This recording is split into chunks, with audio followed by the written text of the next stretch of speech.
We've got some half-price garden lights, SPDs, Artful DDs, Trade Sparky MFTs, bold claims, jack chains, uni-frames and fuse box goods. Ideal snicker track suits from a mush and shepherd's bush. Hello and welcome once again to another broadcast from the Rusty Backbox Public House on behalf of the Electrician's Guide to Everything, with myself, David Savery, and my esteemed boy band bum chum, Nick Bundy. Yo. Hi, Dave. And we're being a bit naughty by being here tonight, aren't we, Nick, as every other drinking hole in the country has been locked down, but Barry the Bastard Barman has reopened ahead of any viral all clear, thanks to certain precautions. Namely, that's the local police chief on the corner table over there. You've got special branch all drinking shots at the bar. And if you want to complain to your local MP, you'll find him and his secretary currently running up a tab in the snug. Yeah, he's definitely got the right people around him, hasn't he? Yeah, he knows who to have on the payroll, old Barry, doesn't he? Now, Nick, I know you're missing McDonald's being open at the moment, but please tell me that's not a milkshake you're drinking in the only pub that's open in the whole bloody country. Yep, banana milkshake, a bit of sprinkled chocolate on top. Can't go wrong, mate. Good Christ. And what the hell is that? I'm on a yard of ale here, old chap. Why are you drinking a yard of ale? It's about the only thing I can't drink at home, so I'm making the most of it. Small ceilings, yeah. Tall man. That's it, mate. Unusually low ceilings. I can't get the swing of it in at home. Nick, you'll never guess who I've spotted coming across the car park. It's only YouTube's John Ward. How many times? No, this isn't his local pub. I'm telling you, Nick, as I live and breathe, it's John Ward.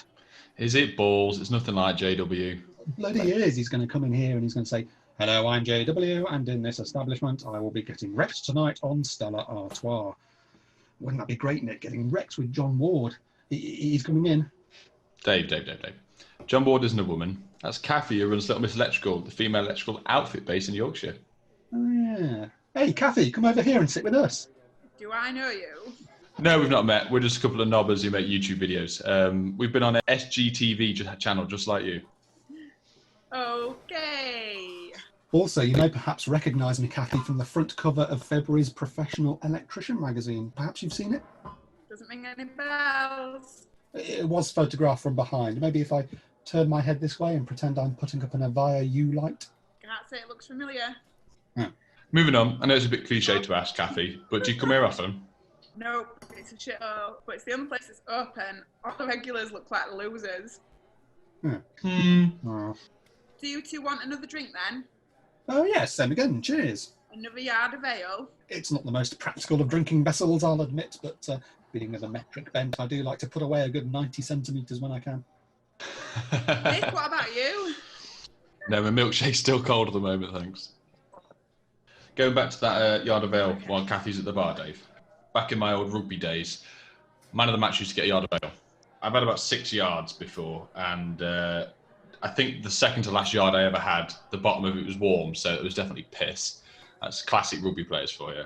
But we used to have a guy that used to be on our team, and his nickname was Puke. His name was Luke, but his nickname was Puke. And hence the name. He'd have 2 beers, couldn't hack it, he'd puke everywhere. But he would then continuously drink all night.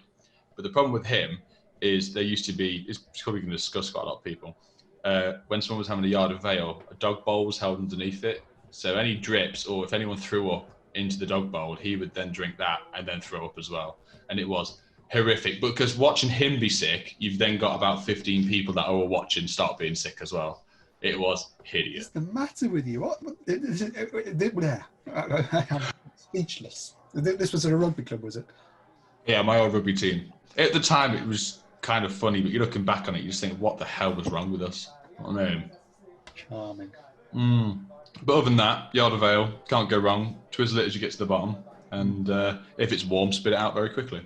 It looks like Barry's still pouring it over there, and Cathy's been collared by Donald the drunk at the bar, as usual. If Cathy comes and sits with us, Nick, what can we talk about? Do you reckon she's ever been asked before about female representation in the trades? Yeah, I bet she's been, well, her ears have been burning with it. She wants to be asked some new questions, some fresh minds. Yeah, good luck with that. Yeah, fact. Oh, Dave, she's coming back, mate. Here you go, gents. Very kind of you, my duck. Thank you. Do have a seat. Not there. Not there. Sorry, Cathy. It's just that stall is reserved for old Jack and Samson, his faithful St. Bernard. He sometimes joins us for a pint before closing time. Yeah, he's a bit particular about his stall. You can sit on this one now. Okay, thanks. Cathy, are you drinking a pint of mild? Yes, I am from Yorkshire. No. I see Donald the Drunk was bending your ear at the bar. What was that all about? Oh, he was telling me about the CP fuse box. I've used them before. They're actually really good. Oh, you use them, do you? Yeah, we use them as well, don't we, Nick? Yeah, fit loads now. The thing is, do you fit all RCBA boards now, or do you still fit split load sometimes? It just depends on the customer's choice, really.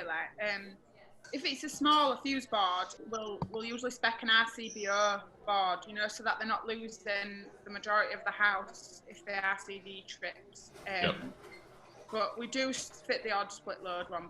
I'm a fan of the fuse box RCBO boards there. Yeah. So let's say the price difference now. This is why I was always split load boards wherever we went. I never even considered doing an RCBO one because of the cost difference if you wanted the job. But now, like I say, you've got the cost, Exactly, yeah. and then they're obviously bringing out the mini RCBOs as well, so we make it a little bit easier inside the boards. But yeah, no, and I liked it as well, because I didn't realise all the attachments that you can actually buy from Fusebox now. They do loads of branded stuff. Pull cords, pattresses, sockets. Yeah, they do their own USB double sockets, loads of stuff. Do they stock them at your local wholesaler then, Cathy? Yes, I use 2 different ones, and one of them stocks Fusebox. So it has sort of took me more towards them again as I've started to drift off to another one. Like you say, in terms of pricing, often the customers, even after you explain it, doesn't really understand the difference between an RCD split load or an RCBO board. So like you say, sometimes if you price an RCBO board in a different brand that might be more expensive, they're going to get a cheaper quote, but the Fusebox really does bring you back into a price range with an RCBO board. Yeah, definitely. You're quite a big operation, aren't you, Cathy? Well, in total, there's 8 of us, including the admin and the girls that are part-time.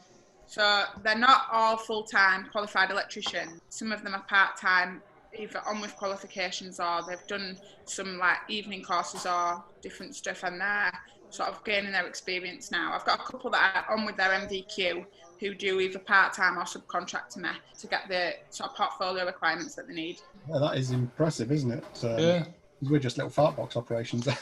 Pretty much, yeah. I'm taking on my apprentice, Adam, in September. He works for me doing work experience in between college days. But he's going, well, I said to him, I spoke to him on the phone last night on FaceTime. And I said, by the rate this is all going, I'll be asking him for a job at the end of all this. But things are going well. Obviously, the things you need to tick and the boxes and the insurance, and I've still got to go through all that rigmarole. But my plan one day is to employ enough people where I can sit at home and just do quotes and invoices and paperwork and let them earn me my money. But at the same time, I get so bored sat in an office. I want to go and I want to get my hands dirty. I want to be on the tools. I want to be making a mess. So. It's interesting you say that, Nick, because that was always my idea. I'd be sat on a yacht one day while I was doing work for me. Never quite panned out that. But how do you find it there, Cathy? Because I know when I had 2 guys working with me in 2017, and I just found that all my time was spent behind the keyboard trying to bring the business in to keep them busy, where I wasn't going out on the tools, which is obviously where I wanted to be and where my strengths really are. How do you find having a multi-person operation?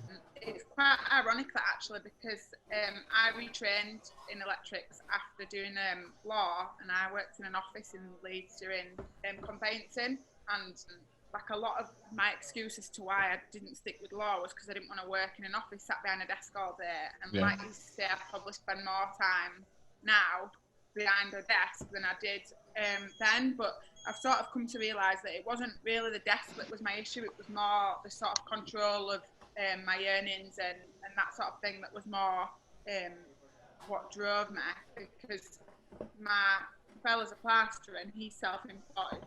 So he could work the hours he wanted to work, charge, a price that he wanted to charge within reason. And it was very much sort of governed by his own ruling rather than being employed by somebody who's sort of your owner, if you know what I mean. So I really enjoy having a team, but the stress levels are probably the worst thing that get me, rather than the keyboards, just the stress of getting everybody's work. So that obviously you've got the first challenge of actually getting the work in the diary and filling the diaries, and then you've got to get materials to them, and then you've got to give them the instructions to do the job.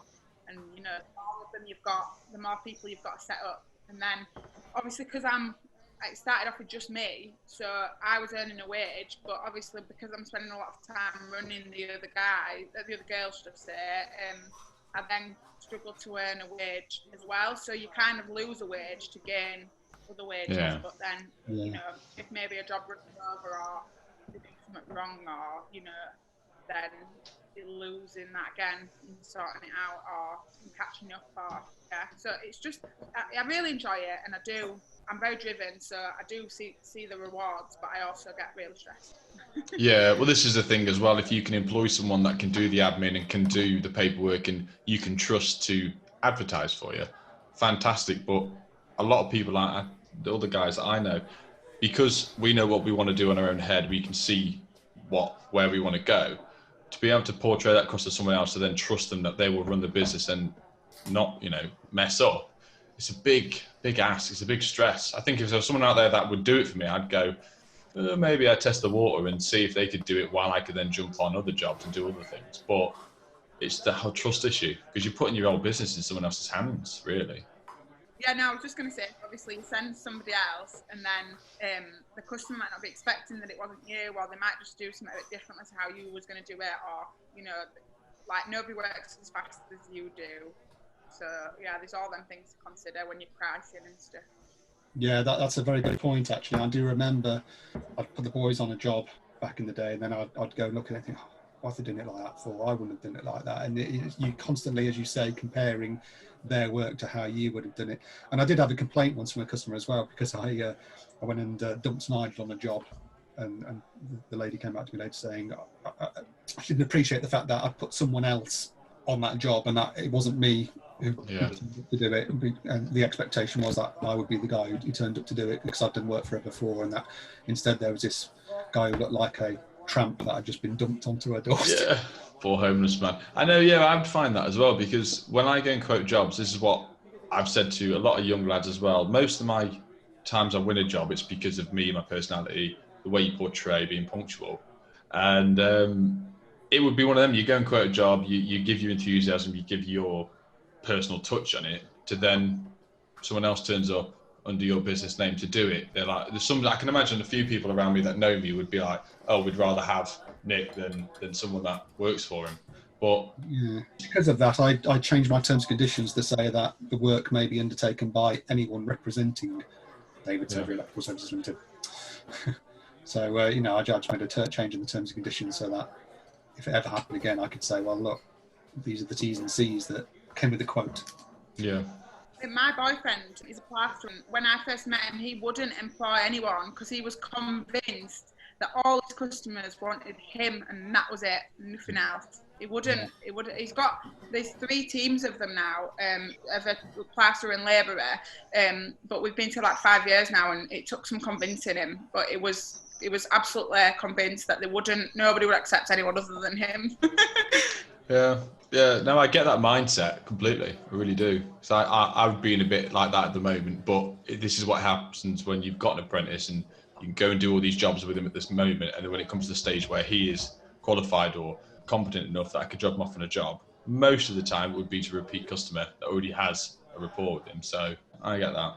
I suppose it depends on the company name as well. If you're trading on your own name, such as you and I are, Nick, then you know there is naturally an expectation that you'll be the person who turns up. It makes sense with yours, Cathy, like Little Miss Spark, and you got one of the girls that go and work there. I've got that right, haven't I? Little Miss Electrical. There is a Little Miss Spark there. Oh, is there? Yeah. Polly Shaw, I think she's called. Oh, so I've not made that up. Oh. We'll edit that bit out. Oh, God. The thing with me, though, I've wanted to change my business name quite a few times because I'm sick of just seeing my name across the side of my van as well. I'd rather have, like, say, Prolec Electrical, all this sort of stuff, but there's that many out there now. I think no one can really copy you if it's your name. The worst ones, I think, are the ones that have got really generic names like AC Electrical or something like that, because how can you stand out from the crowd when your company name just merges into... There's a guy around Stafford that's MEM Electrical, so he's tried to copy the old MEM. No, not MEM. Yeah, who was it you used to ring instead of Western Power? It was... EMEB. Yeah, so that's his name, and I was like, oh, that's quite clever, to be fair.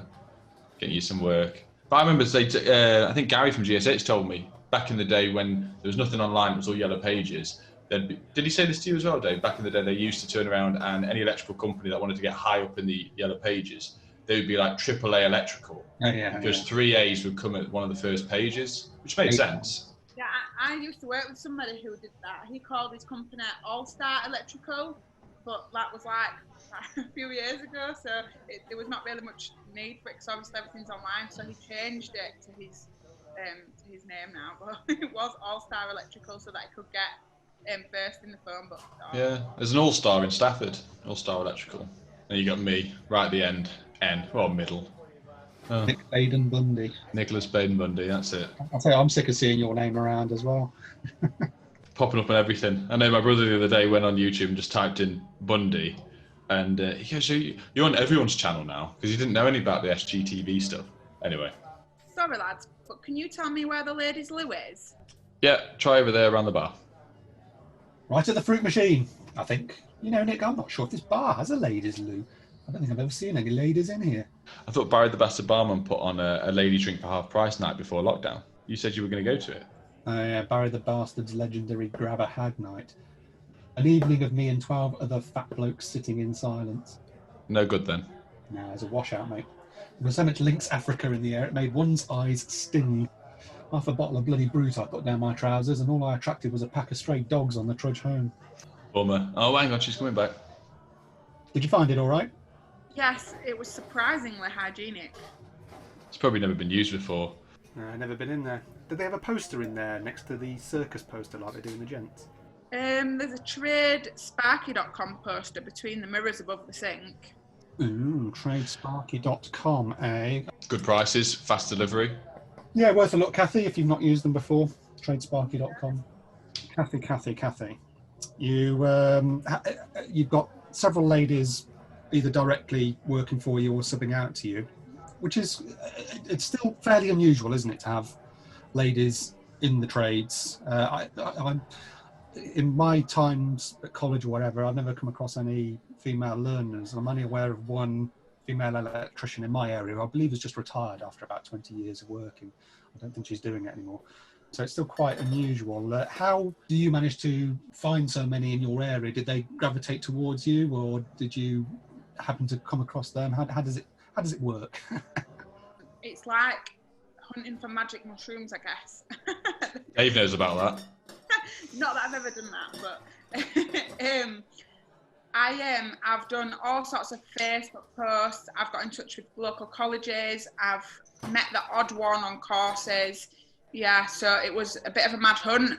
And they all seem to have come in twos. So I found one and then another one like very close after. A couple have got in touch with me through like email or Facebook. And I did actually just start chatting to people in the wholesalers saying that I needed more women, and got a couple of numbers that way as well. So that was quite handy. Oh, right. So they are out there if you look, they're looking.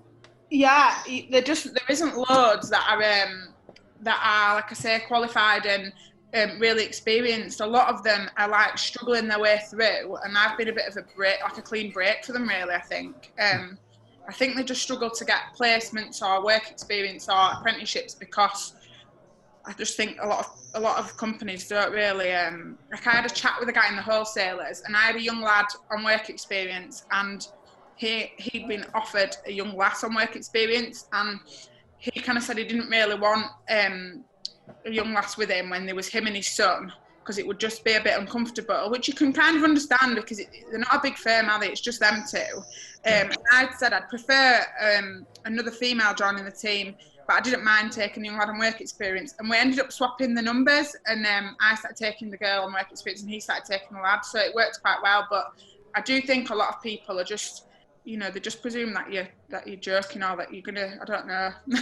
Yeah, stuck in an old mindset with it all. I mean, there's one female spark on Adam's course, just the one. I'm saying there wasn't one on mine, and there's none around my area, qualified ones. There's one or two plumbers, but it's one of them things of, I think the girls, because I spoke to her when I went into Adam's college, and I said, why do you want to do it? She said, my dad's in the trade, I just want to get into it. I think he's a gas man. And I said, fair play to her. She says, I'm just not interested in anything else. I want to do stuff with my hands. I've always done stuff with my dad. And this is what I've said before about my background, my family were in the trades, Adam's family's in the trades. You sort of just led to that path, and she's just carrying it on. I was really chuffed for her. I sort of got led into it through my boyfriend. Like I say, he had a trade, and we was doing a house up, and I like got involved with like a lot of the organisation and sourcing products and stuff. And our electrician, it was a mate of my boyfriend's, and he was just really unreliable. Like he wasn't really. I asked him actually a couple of years later to help me on a job, and he said to me, "Cathy, I'm trying not to work." So that's probably why I never turned up. Right. But we bought another house, and I wanted to organise all the planning that we wanted to apply for, and I drew up all the floor plans and stuff. So I just said, well, you know, why don't I? Well, it was my boyfriend. He kind of said, why don't you learn a trade if you're not enjoying what you're doing? And like I said, that the electrician had been so unreliable, that was the one that I decided to do. I wasn't really looking for a new career. I more just wanted to learn to rewire the house that we had. But when I thought back, I kind of realised that when I was younger, I was very hands-on. I like used to take stuff apart. I always wanted to do stuff like with my hands. I always used to try build stuff, but my none of my family were really hands-on. So my mum kind of pushed me a bit more towards doing law because she'd done law. But I used to want to get on the bobcat and drive the dig around and stuff like that. I didn't want to sit and read books and stuff, so I don't really know why I ended up doing law, to be honest. But what I do, I think I was brainwashed by my mum. It's rewarding though, isn't it, being able to do stuff with your hands? You feel like you've accomplished something when you can step back at the end of the day and say, yes, I've done that. Yeah, definitely, yeah. And we have that. Dave doesn't. Dave just gets his tools out, looks at the job, and then has a coffee break in it. Oh, is it 9:30 already? Time for a coffee. Coffee on arrival at our customers' houses. It's kind of monster for me. That's it. Turn up and carry on working. I know. I won't have any teeth left soon. We can't drink too much because Nige has the bladder of a child. Speaking of which, now I heard someone say this, and I can't remember who it was who said it, so I apologise to them if they're listening. I'm not trying to rip you off. But you'd be able to answer this, Cathy. What they said about female representation in the trades was that there'd be more of it once the lavatorial facilities were sorted out. And what they meant by that was, in our terms and conditions, my terms and conditions, it says we expect there to be lavatorial and hand washing facilities present on site. But you go to some sites where the plumber's ripped everything out and it's just not there. Now, that's not so much of a problem for us because Nigel will just end up pissing up the side of a skip while the number 33 bus passes by full of horrified onlookers, but he just doesn't care. But what's your take? Are they right about that? Is it really as basic as that, or is that a bit of a ridiculous statement to make? I don't think that's the reason why there isn't loads of female trades, because I don't think that they even that they're even pointing in that direction to find out that that's a massive problem. But yeah. I do think it is a massive problem. I've had private customers where we've had rewires, and that, like you say, the plumber's ripped everything out, and you're like, where are they supposed to go to the toilet? And some jobs they have portaloos, which are usually rank anyway. And you're like either trying to go to a local pub or, something similar, or knocking on the neighbour or something. It's a problem. I mean, we once did a job at stables, and my apprentice said, "Oh, can I just use your toilet?" And she went, "Yeah, pick a stable." And she wanted us just to go pee in a stable. And they weren't exactly like private, like they weren't like completely enclosed. It wasn't even like she was expecting her to pee somewhere private. It was quite like, and she wasn't joking either. And my apprentice looked on a bit horrified, but she didn't even want to let her in her house to use the toilet, never mind. And there was a toilet on site. So, but I think, like you say, they expect tradespeople to pee outside because they're usually guys. But my boyfriend poos in a bucket on site regularly. Yeah, well, Nick's done it in the back of his van before.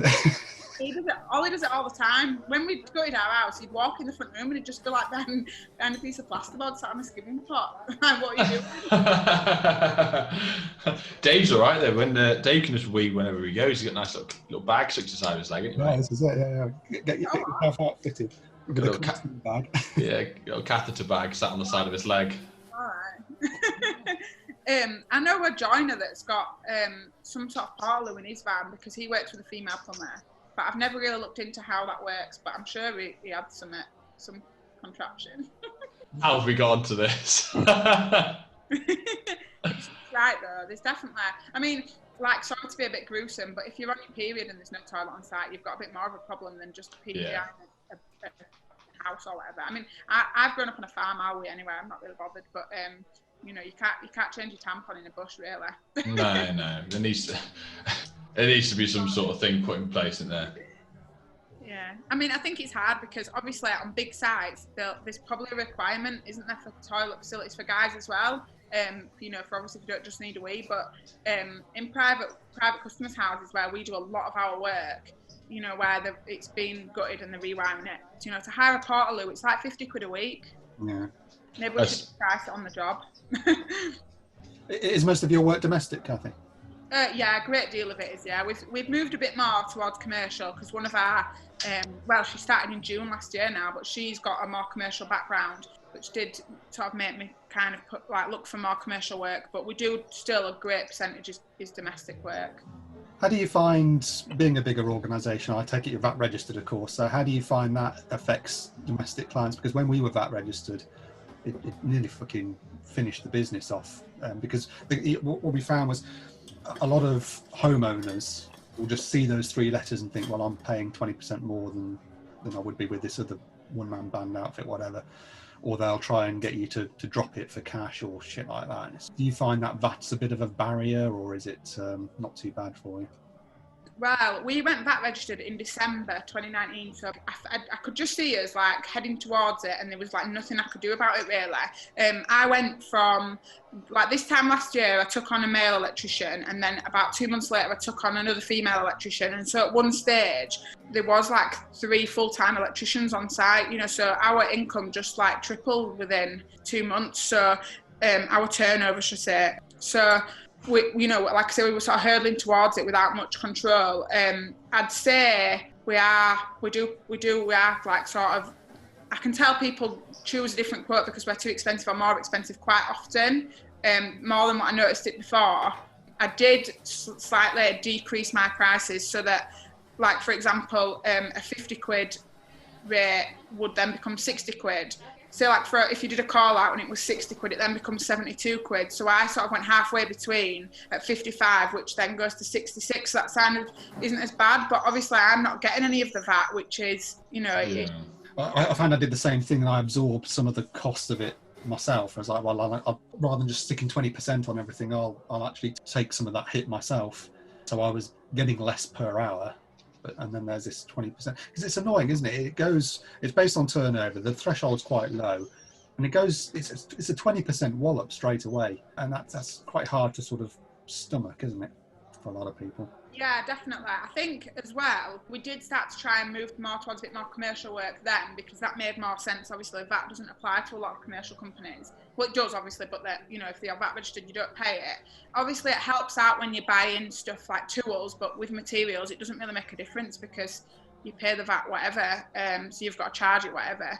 But I think it just made me think all that does really, it just charges private customers more money because you just pay it straight. It just, you already pay tax on your income, don't you? You pay tax on everything that you buy, and now it's just paying tax on another service for maybe the working class and sort of bottom end of the middle class. It just sort of, because people who've got their own businesses will say, I'll just invoice me to my business or whatever, and then they don't get their VAT, won't they? But people who are employed, they're the people who get the massive hit on the VAT, aren't they? Employed people who can't sort of lose it anywhere. I'll say I'm so close to doing it.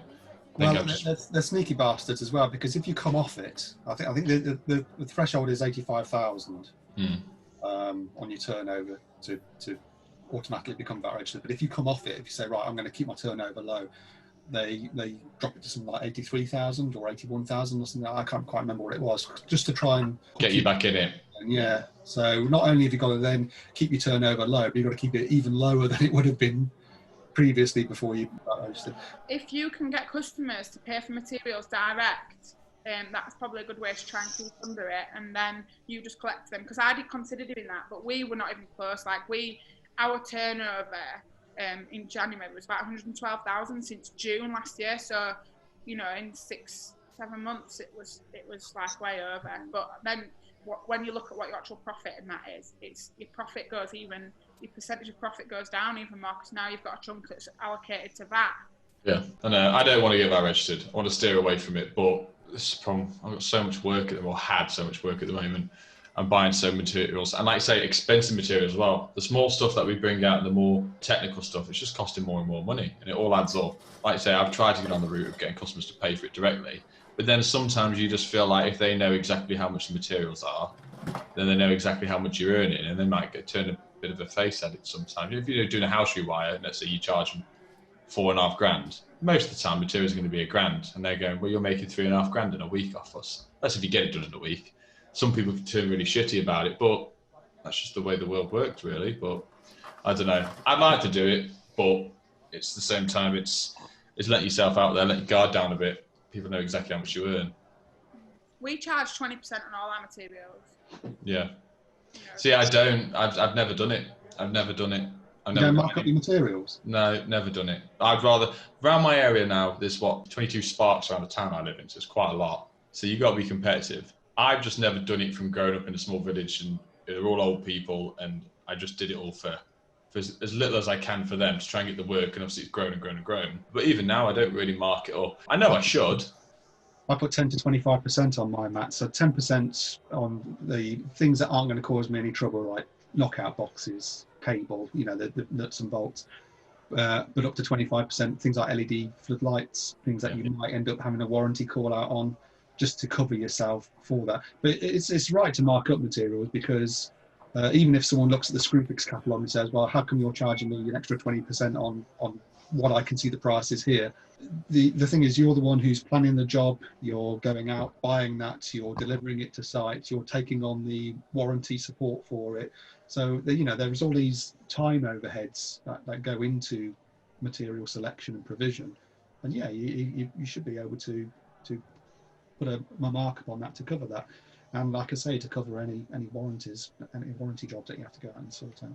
I always forget stuff as well. So if I put 20% on, then it covers what I've forgotten. Yeah. So, usually. The other thing as well, if you said to a customer, like, here's a Screwfix catalogue, you just pick up what you need and I can do it. They don't know what they need.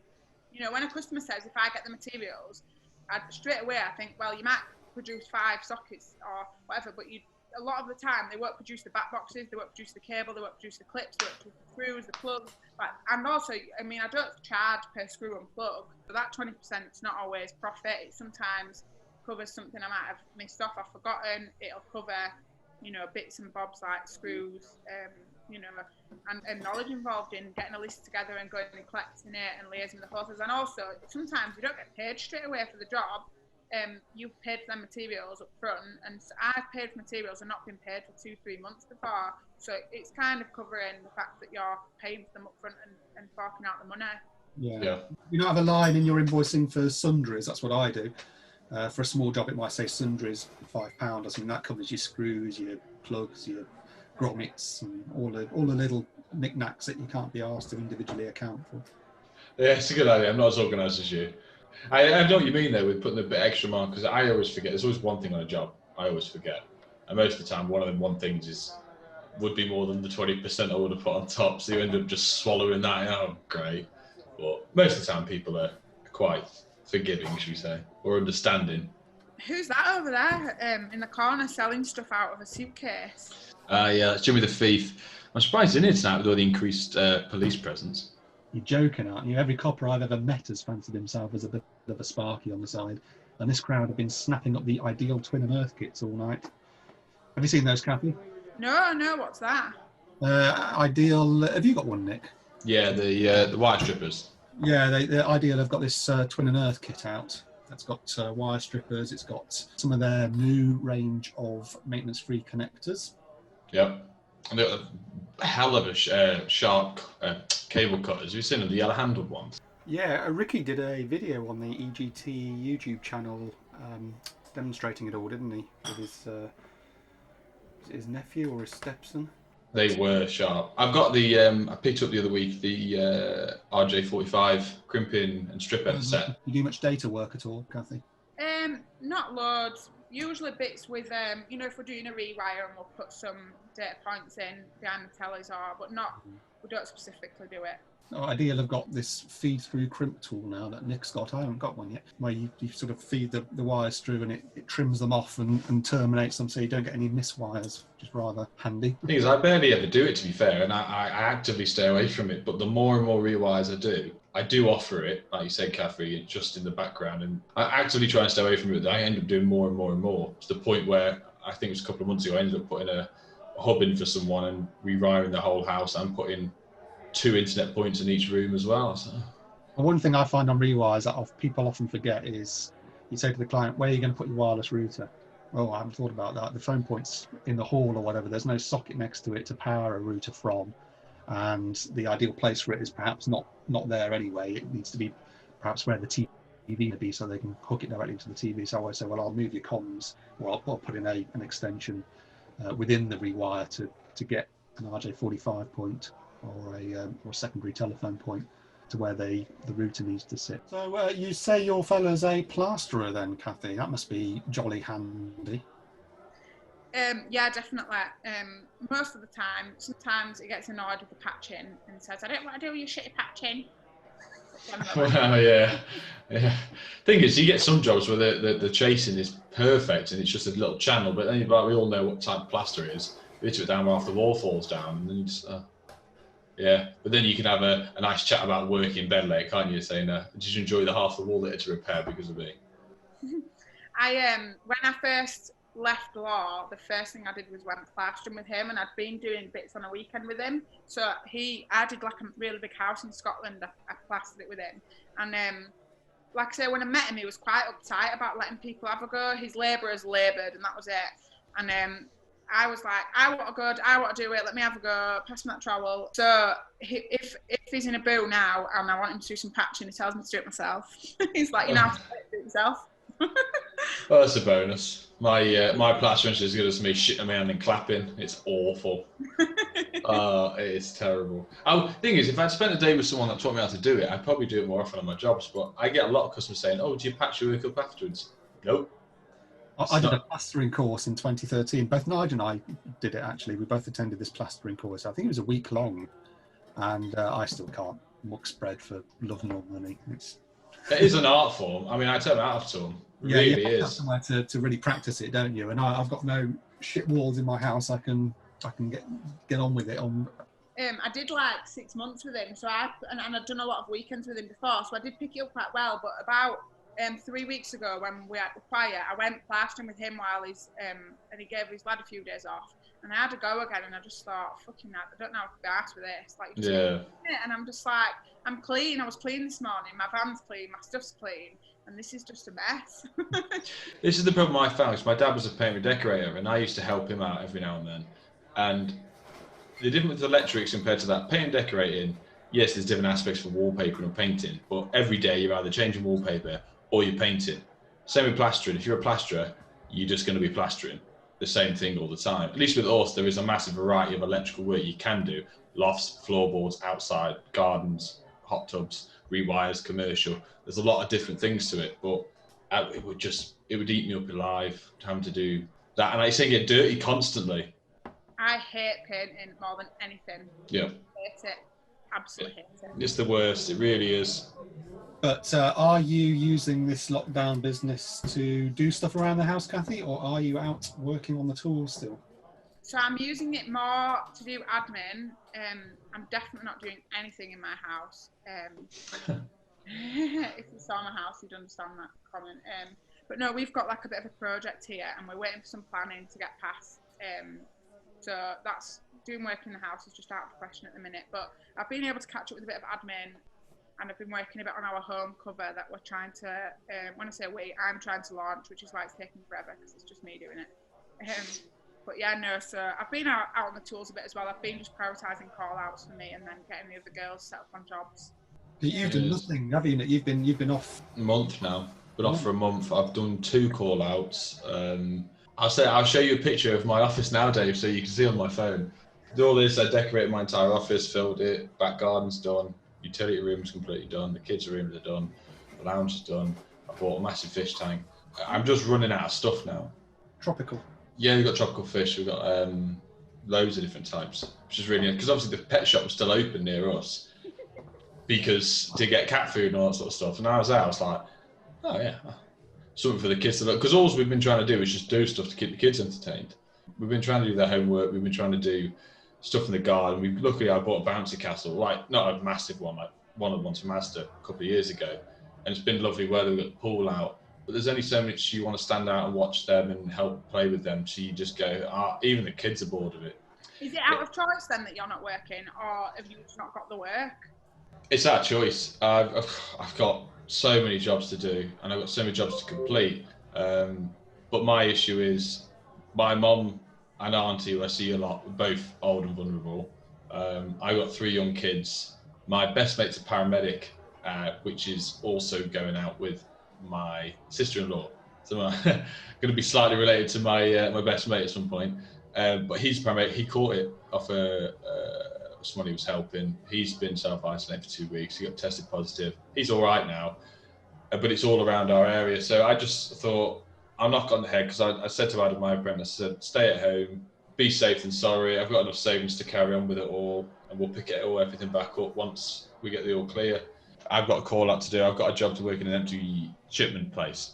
A guy called Skateboard Ramps, but they need all the new CNC machine, loads of 3-phase stuff doing. It's an empty place, and I could earn a bit of money with no one there. So yeah, that's the plan. Other than that, just sat home doing nothing all day. Get fat. Get some. What about you, Dave? Are you still working? I haven't seen Nigel for a month. He's been off for a month now, so he's on furlough. But he's still sleeping in that doorway. Yeah, isolating in a doorway somewhere. But I did work the first week. I was doing a rewire out of an empty property, so I just cracked on with that on my own. The second week I did a couple of EICRs, one of which was at a village hall, so again it was empty. I was there for a couple of days because they had quite a few circuits there. This week I haven't really done much. I was out yesterday on an emergency call out, RCD trip. But I spoke with my accountant, I think it was yesterday or the day before, and I said, what's this about the 80% pay you can get as a sole company director, which I am, because originally that wasn't the case. But my accountant says you've got to put yourself on furlough for 3 weeks to qualify for that. And I was like, oh, well, I probably won't be doing that. What, for a limited company? Yeah, this is what my accountant says. She said that if you want to claim the 80% for Nige to pay him, apparently, because he's been off for 4 weeks now. But if I wanted to claim the 80% for myself, I'd have to be off for 3 weeks to qualify. I'd be on furlough for a minimum of 3 weeks to qualify. But I've been working over that time. I haven't had that much time off. And I was working yesterday, so I guess the clock would start today, but there's no way I'm going to be not doing anything for the next 3 weeks. I've got a couple of sites where I've got one site which I thought was closed, actually, which is a big refurb in Leamington. I assumed that they'd all stopped, but the builder contacted me last week and said, oh no, we're still there, we're all still cracking on with it. Can you come back and carry on with the electrics? And I was thinking, well, no, I want to, thanks very much. That kind of defeats the objective of all this isolating business, even though we are all down the pub tonight. Yeah, but we are 2 meters apart, so that's why we're shouting. That's why we can't quite hear Cathy. It's almost like she's talking over a video call, isn't it? Strange. Or she got a face mask on.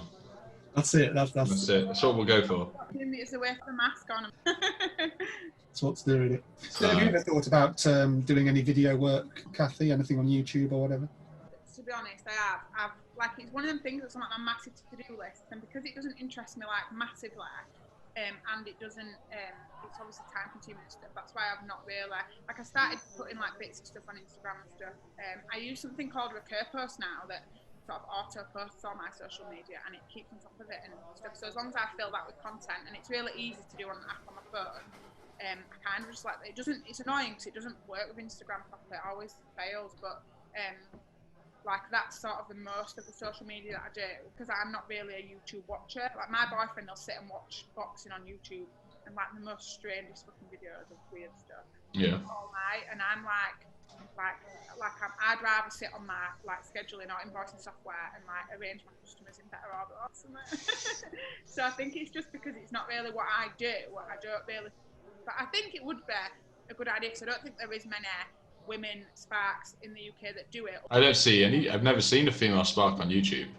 And not even in us. There's just no female sparks on YouTube, full stop, I don't think. Really? I mean, it's more Instagram that I've seen them then. Yeah, it is. I've seen a few of the old ones on Instagram, and they are, well, they're making the most of what they got, let's put it that way. It's probably something you could sort of corner the market on, really, at the moment, before someone else does it. I always think, like, I think I'm probably a bit paranoid that people are going to be like, oh, you've not done that right, oh, you're not doing this right. Like, I want... Oh, yeah, you get it constant. Well, this is, like, why would you want to put stuff on just to get a lot of abuse off people? And I think it would...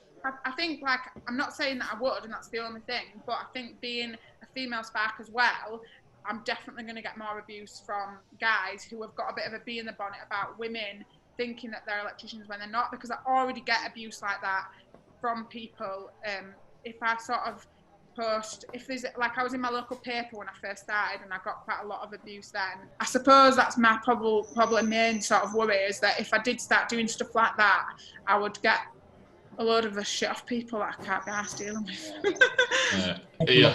Armchair warriors out there, aren't there, who have to say, but quite distressing to hear that you get so much shit off these time wasters just in your normal daily working life as it is. That's pretty horrific. Yeah, well, do you know, the most times that I've got it is when I've been looking for other staff and I've publicly posted saying, like, I'm trying to get in touch with as many female sparks as I can, whatever your qualifications or experience, just to, you know, assist us that when we are recruiting further, we've got you sort of in mind. It was more like trying to touch base with them rather than immediately recruit them. Yeah. A lot of guys, and I ended up getting a massive argument with one guy who was basically saying that he's sick of seeing women in the professional installer magazine when it opens it saying, look at me, my USP is that I'm a woman, blah, blah, blah. And I was like, oh, that was probably me who you saw. So, yeah, but I was just like, do you know what? Like, the guy can say what he wants, but at the end of the day, the customer decides what your USP is, don't they, by responding to it. And customers have responded to it. And I didn't set up as a female spark that shouted about being a female spark. I wanted to learn how to do something with my hands that I'd be physical rather than sat at a desk, and I enjoyed it, and it didn't really enter my head that there wasn't many female sparks. I was just maybe a bit naive to the fact that it was so rare, or that people would respond to it so well, and I just kind of presumed that my boyfriend, all his rugby mates who use him as a plasterer, would automatically use me as a spark. I just expected that without really thinking about it, and when I stopped working with him plastering and started trying to get my own work, that's when I kind of realised that, oh shit, I'm actually going to have to find my own work, because they're not all just going to use me because they've all got a rugby mate who's also an electrician. And that's when I started going networking, and that's when I ended up branding as a female electrician, because my first ever networking meeting that I was really nervous about, everyone in the room was like, why is your branding not clear that you're a female electrician, because that's your USP? And I'd never even heard of USP before. I didn't know. It was all sort of thrown at me. It's never anything that I've thought of myself and been like, look at me, you know. It's all been sort of response that I've then taken on board, if you know what I mean. Yeah. I think it's great. I really do. I think that many people out there would prefer than a middle-aged fat bloke that's been doing it, that hasn't been up to date with his regs. Oh, Nick, I'm sitting right here. Well, do you know what I mean? I think it's just something changed. I've had this before with my age. When I first started, when I went self-employed, I was 18, 19. Turn up fresh face, and they'd look at you and go, where's your boss? And I'll go, yeah, I'm here. And then they'll ask me, are you qualified? And I must have had the conversation that many times with people. And I had the same thing, and I had to prove myself to that many people. And in the end, I got sick of it, and people started saying, "Yeah, fine, I won't work for you, no problem." Most people go, "Oh no, I just thought I'd ask," and then they're absolutely fine. And then here, 10 years later, still doing it with the slightest bit of facial hair, with the same haircut. You got hairs on your balls yet? Sometimes. When I go near the cat. That sounded dodgy, that, didn't it? Christ. But yeah, so I know what you mean, but you own it, and obviously it's working really well for you. Yeah. But you employ a lot more people than me and Dave do. Well, I know they're not all employed in full time. It's not, you know, as what it sounds. It is stressful. You two could collab, couldn't you, on a video or something? You must live near each other. You're both up north, aren't you? Fuck off. Yeah, well, like right next door, actually. Yeah. Her house is just there. If it's above Birmingham, it's all up north. Yeah, you're Yorkshire, so you're you're about 3 hours from me. Yeah, we're like about an hour, half an hour at Leeds. Yeah, so yeah, about 3 hours from me. Dave, you're close to me. You're only an hour away. But I'm further south where the sun shines. I imagine it's raining for you two at the moment. It's fucking raining. I suppose I'd better be the gentleman and get another round in. Another pint of mild, is it, Cathy? Yes, please. And for you, Nick, another child's beverage? Can I have a fruit shoot this time, please? Whatever. Right. Watch your step at the bar, mate. There's a bit of a crush now. The local CID have come in. It's fine, it's fine. Oh, I'm terribly sorry, officer. You clumsy twat. You spilled my fucking pint. Quite at the accident, I assure you. But perhaps if I dab at your trousers with this napkin and offered to buy you another? You spill my pint, then you start touching me fucking balls. Merely a perfunctory toweling, I assure you, Detective Sergeant. That's it. Fucking come here, you DOS fuck. Unhand me, you ruffian. No, not the face, not the face. I was on the front cover of February's Professional Electrician magazine. Ooh. Oh, do you think we should help him? Do I bollocks? Go on, Cathy. We'll have one down the scummy plumber. To all those for listening, thanks for tuning into this podcast, and we'll catch you next time. Where are you two going? Dig in, for Christ's sake. Kick him in the junk or something. Ah, you bastard.